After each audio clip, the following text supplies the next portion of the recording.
What's going on, guys? It's your boy ATF Cobra, and today I wanted to bring you guys a weapon review slash is this weapon really that good in Battlefield 3. Today we're looking at the AN-94. I had a lot of requests to bring you guys some of this gameplay, and I finally was able to do it because I've started using this gun a lot more and it feels like it's really working for me.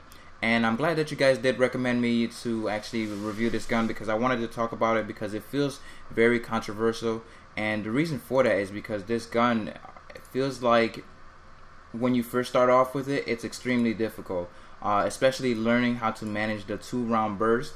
Because if you do switch to the 3-round burst, you're not going to feel any much different. You're going to feel actually a little bit less accurate than you would be if you are actually using the 2-round burst, which is highly recommended. Let's go over the stats a little bit for this gun. The first, how to unlock it.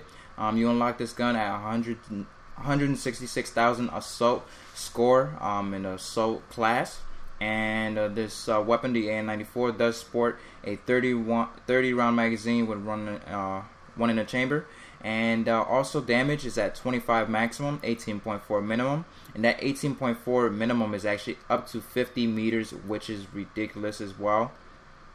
And rate of fire is 600 rounds per minute. But that's actually fully automatic, and the 2-round burst fires a lot faster, twice as fast actually at 1200 rounds per minute. But you don't want to be firing that fast. And the reload speed with when you're loaded or when you do have bullets in the chamber is at 2.6 seconds, and when you're completely empty it's at 3.5 seconds, which is pretty damn long.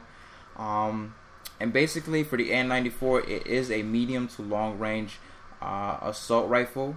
Like I said, 2-round burst. You can switch to the 3-round burst, but it's not recommended because you are less accurate. Now, taking a look at some more of the stats for the AN-94, you can see that it has a very high initial recoil at 0.45 up, 0.2 left, and 0.3 right.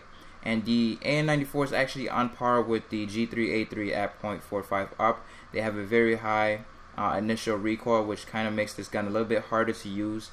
And also the spread is 0.2 and 0.3 to the left. Now that's not bad, but it still leaves you kind of feeling like you have to be pretty accurate when you're shooting this gun. Even though it does have its accuracy, its spread is going to throw you off a little bit. Now that's not to say that you won't be taking down your target as fast, but those 2 shots feel more like sniper rifle shots. Those 2 shots land successfully, one after the other. And the great thing about this gun, those 2 shots actually land in the same spot. So if you actually aim at your enemy and you go for those headshots, you're going to get that headshot very quickly, which may feel like a 1-shot headshot. Like here, you saw me take that guy in 1 shot, but it's actually 2 shots because both shots landed in the same place in the same succession. So that's what makes this gun really great. That's what makes this gun as powerful as it is, and a lot of people are able to dominate with it. Me myself, it took me a while. It took me actually a day and a half to do this whole video and give you guys this footage. That's why it's so long, because this gun, you have to actually get used to it and how it handles, especially for medium to long range. Like here, I was completely on target. I was hitting that guy with every shot, yet sometimes it just felt like it was missing because of the spread. You also have to be aware of how you're shooting the gun. If you're shooting too fast, you're going to notice that you're not hitting your enemy because your spread is going off. You have to pace your shots. It is more than likely, it feels more like a battle rifle than it does an assault rifle, because your shots in succession, they go exactly where you need them to be, but after that the initial recoil is a little bit higher as well. So that's going to keep you from killing your targets when you're going fully automatic or when you're using a 3-round burst, which, like I said again, I don't recommend. Now the reason why everybody likes this gun, or everybody wants a review of this gun, is because in the right hands you can see a lot of damage and you can see a lot of destruction with it. But in the wrong hands, if you're not a medium or even high end gamer, or if you're not really good at Battlefield, you're going to find yourself struggling with this gun a lot, because it's not one of those easy guns to use that you can go out there and just kind of dominate. And even in the close range situations, you can find yourself losing a lot of gunfights, which I found myself as well. Sometimes I found myself, running around quarters with my pistol out with the Magnum, which I recommend you guys rock if you guys are trying to get better with this gun, is because in close range, it feels like you don't stand a chance at all against anything, because your shots, you have your 2-shot burst, which actually have to hit in succession, and if they don't, it feels almost like a sniper rifle and you're helpless, because your spread can throw you off target and you can actually miss your enemy a lot of the times. Now here I was using the Cobra sight, which is the very clear, less metal sight that you could use. It's very clear, very precise, even though it doesn't give you any type of zoom.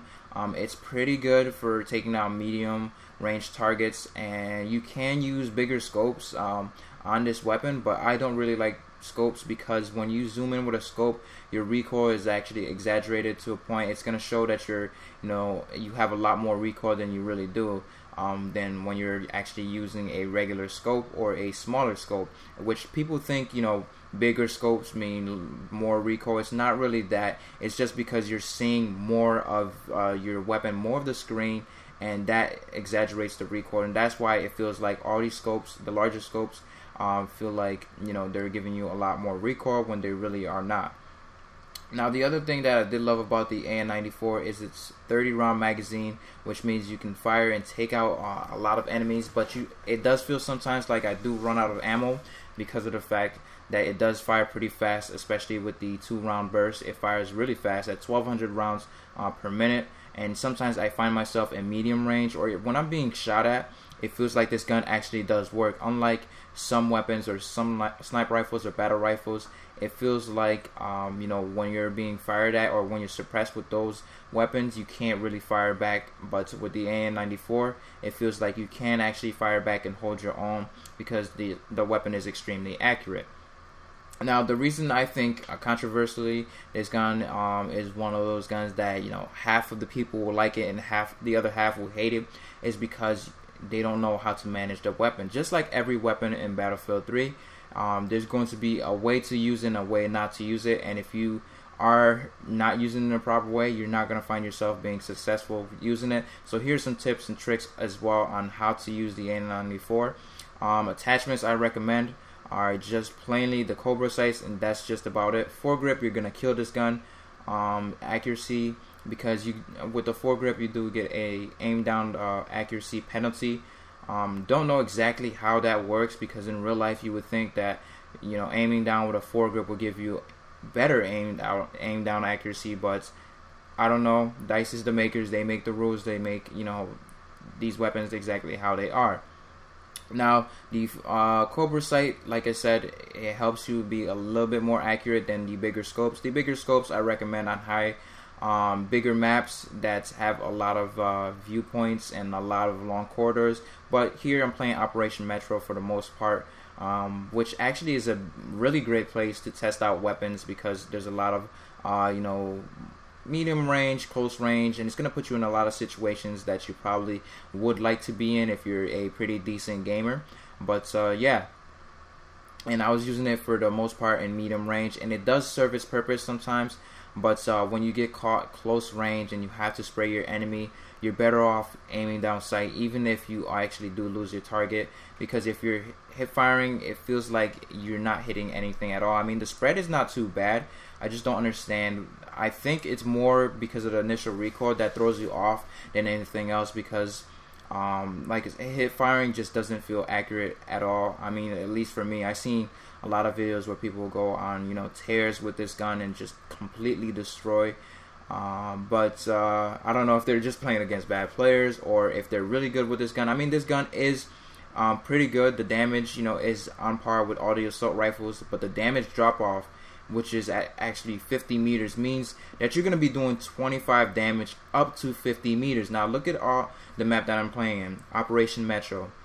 If you look at all these distances, they're not extending beyond that 50 meters. So if you're using this gun in close or medium range, you're going to be super effective if you can be pretty accurate, because you're still getting your 25 maximum damage up to that 50 meters, which is pretty damn good. That's why I started to love using this gun, because it did work for me in here. Also, I have to learn to be patient. You guys as well, when you're using this gun, be patient with your shots. If you don't see that you're landing in succession, or if you don't see hit coins when you are shooting with this gun, slow down and take your time when shooting, and be precise, because you have to be extremely precise with this gun.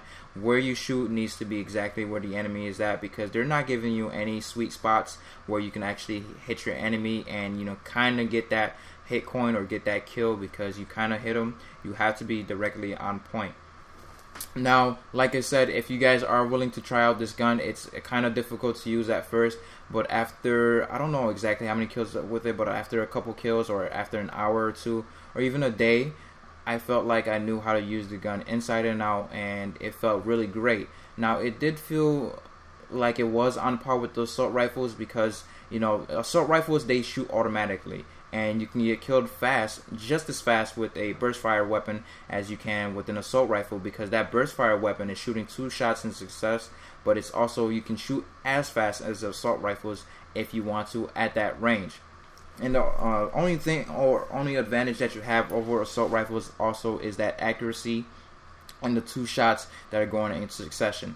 But yeah, hopefully you guys did enjoy my review of the AN-94. Overall, I think it's a pretty good gun that you guys will have to really work with, because me, I'm pretty good at this game, but using this weapon, you know, I use a lot of weapons. I think I'm a pretty good player with every weapon, but using this gun, it really did make me struggle a little bit. It took me, you know, like I said, a day to actually familiarize myself with this weapon, to be able to use it to the point where I didn't feel scared and pull out a freaking pistol. Well, hopefully you guys did enjoy this review of the AN-94. It's been your boy, TF Cobra. Peace.